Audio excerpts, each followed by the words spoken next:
Excellent. Ok. Alors, mais là, tu as pris l'exemple, par exemple, d'un ministère. Ouais. Mais comment est-ce que les toutes petites entreprises, par exemple celles qui sont en création ou naissantes, peuvent-elles bénéficier de l'intelligence d'affaires? Ouais. Hmm. Comment le modèle peut-elle, est-ce qu'il est adaptable à, comment dirais-je, aux toutes petites entreprises? Hmm. Les petites entreprises Hmm. qui vont vouloir utiliser Mhm. ces outils interactifs et Mhm. dynamiques dans l'intelligence d'affaires, Mhm. ils peuvent avoir des technologies open Pardon. source Mhm. qui sont moins chères que de prendre d'autres outils dans de grandes entreprises. Mhm. Avec ces outils open source, on peut les utiliser avec un petit budget. Mhm. Mais même avec une petite entreprise, Mhm. s'il y a des gens qui savent utiliser juste un Excel, Mhm. ils vont pouvoir dire qu'ils ont un service ou un département Mhm. d'intelligence d'affaires dans leur organisation. Ok, c'est excellent ça. Mais est-ce qu'il y aurait des limites à cela? Est-ce que l'intelligence d'affaires a des limites? Si oui, lesquelles? Présentement, peut-être les facteurs humains dans les projets Mhm. euh, sont responsables de la réussite ou de l'échec d'un Mhm. projet Mhm. ou d'une implémentation d'intelligence d'affaires dans Mhm. une organisation. Mhm. Mais si tu as les facteurs humains Mhm. tels que la flexibilité et l'adaptabilité Mhm. et le support des gestionnaires, Mhm. on peut, avec de simples outils, Mhm. pouvoir avoir l'intelligence d'affaires dans une petite organisation Mhm. et de par là prendre les meilleures décisions Mhm. stratégiques pour la performance de l'organisation. Mhm. Mais l'intelligence d'affaires, si j'ai bien compris, ça suppose gérer un flux d'informations important, c'est-à-dire par le biais des logiciels que tu as énumérés tantôt. Mais est-ce que trop flux d'informations ne pourrait pas constituer une limite en soi, c'est-à-dire que trop d'informations à ce moment-là pourrait enfreindre un peu le processus de prise de décision? C'est sûr que, Mm. comme je l'ai mentionné, les Mm. facteurs humains, c'est très important dans une Mhm. organisation, Mhm. petite ou moyenne ou une grande entreprise, Mhm. mais aussi la surcharge d'informations qui existe Mhm. aujourd'hui. Mhm. Euh, si on parle d'une grande entreprise, elle Mhm. aura les moyens technologiques Mhm. euh, de pouvoir utiliser les outils comme l'OLAP Mhm. ou les derniers outils technologiques comme le in-memory. Mhm. Et la in-memory, c'est un concept dans l'intelligence d'affaires Mhm. qui permet de résoudre le problème de la surcharge d'informations. Mhm. Et ce n'est plus comme avant d'aller chercher l'information d'une d'une- d'une- d'une,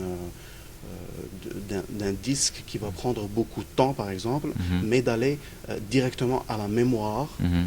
euh, et d'avoir les rapports Mhm. et l'analyse en quelques secondes. Mhm. Fait que c'est vrai que la surcharge d'informations est un problème aujourd'hui, Mhm. mais ça peut se résoudre avec la meilleure implémentation Mhm. des meilleurs outils Mhm. qui vont régler ce problème. Excellent, excellent. Alors, mais pour revenir un peu au, comment dirais-je, au type d'entreprise, quel est le constat ici au Québec? Est-ce que l'intelligence d'affaires est, comment dirais-je, occupe une place prépondérante dans la sphère économique ou j'allais dire institutionnelle au Québec? Est-ce que c'est nouveau? D'après ce que j'ai vu, Mm. on peut dire que la majorité d'implémentation des Mhm. projets d'intelligence d'affaires Mhm. euh, n'est pas réussi. Il y a un grand pourcentage d'échecs au niveau C'est des dû à quoi implémentations. ces échecs? C'est dû des fois aux problèmes au niveau des ressources humaines, Mhm. au choix des consultants, des fois. Mhm. Aussi, il n'y a pas vraiment un support de la direction des entreprises Mhm. au aux techniciens ou bien aux gestionnaires pour aller de l'avant et choisir les meilleures technologies. Mais on peut bénéficier de tout ce qui est fait dans d'autres pays comme le Japon, comme les pays scandinaves, la Norvège par exemple, ou même aux États-Unis ou en Europe. Il y a des projets d'intelligence d'affaires qui ont réussi et avec un petit budget, on peut choisir les meilleurs outils. Et si on a une équipe qui travaille ensemble, qui participe pour donner les suggestions et les meilleures approches pour régler les problèmes, on peut avoir un bon projet d'intelligence d'affaires qui peut permettre aux gestionnaires d'avoir les meilleures décisions stratégiques pour l'organisation. Excellent. Mais les facteurs d'échec, tantôt tu parlais d'échecs. Quels sont les facteurs d'échec? Est-ce que c'est, par exemple, la formation des ressources humaines? Est-ce que les ressources humaines ici, globalement, sont bien formées et sont aguerries quant à l'utilisation de l'intelligence d'affaires?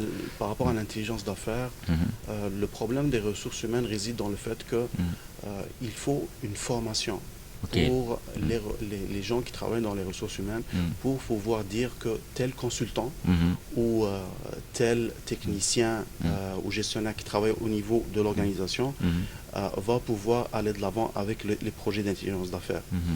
Si on arrive à avoir juste un 20% pour les ressources humaines, pour les gestionnaires, un 20% de connaissances en technologie et en technique, dans tout ce qui se fait dans la programmation, dans les bases de données, la programmation SQL des bases de données, même le niveau, par exemple, des formations qui se fait au niveau des universités. Si on arrive à avoir des cours, par exemple, techniques au niveau du multidimensionnel, cette formation qui peut aller juste à un 20% peut résoudre les problèmes d'échec au niveau d'intelligence d'affaires. Mais ce n'est pas juste ça qui peut régler le problème. Il faut former les ressources humaines et les gestionnaires et même les techniciens pour avoir un bon niveau dans tout ce qui est gestion. Exactement. Comment gérer dans une compagnie. Si on arrive à avoir le 80% de gestion et un 20% de tout ce qui est technique, là, les ressources humaines peuvent décider si tel consultant ou tel technicien ou tel gestionnaire peuvent travailler ensemble pour avoir les meilleures implémentations de projets d'intelligence d'affaires. Ok, ça c'est excellent ça. Je vois que le champ de l'intelligence d'affaires est vraiment vaste, mais comment un entrepreneur ou par exemple un comptable ou bref quelqu'un qui voudrait se lancer en affaires pourrait-il faire usage des techniques de l'intelligence d'affaires? Peut-être que pour un entrepreneur ou un comptable, quelqu'un qui va commencer en affaires, c'est pas peut-être la première chose à prendre en compte tout ce qui est intelligence d'affaires, mais juste le fait de faire une étude de marché, par exemple, de voir des rapports, de voir certaines statistiques, de voir certaines dimensions de la chose, de mesurer quels sont les impacts de telle action et telle autre action. C'est sûr que ça, c'est de l'intelligence et c'est de l'intelligence d'affaires. Mais est-ce que c'est de la business intelligence? Est-ce que c'est de l'intelligence économique dans le sens où on le voit aujourd'hui avec des outils techniquement performants? C'est pas la même chose. Mais par la suite, comme j'avais mentionné par rapport à l'exemple de l'Excel, il peut à travers des fichiers Excel avoir la meilleure décision pour, par exemple, choisir la région où il va travailler, pour, par exemple, comment il va avoir l'argent, est-ce que c'est de la banque, est-ce qu'il va avoir une dette, comment il va gérer tout ça. Fait que ça, c'est une intelligence d'affaires pour quelqu'un qui va commencer en affaires dans une petite entreprise. Et par la suite, il peut développer la chose, il peut performer en utilisant vraiment des outils BI qui sont par exemple open source avec un petit budget.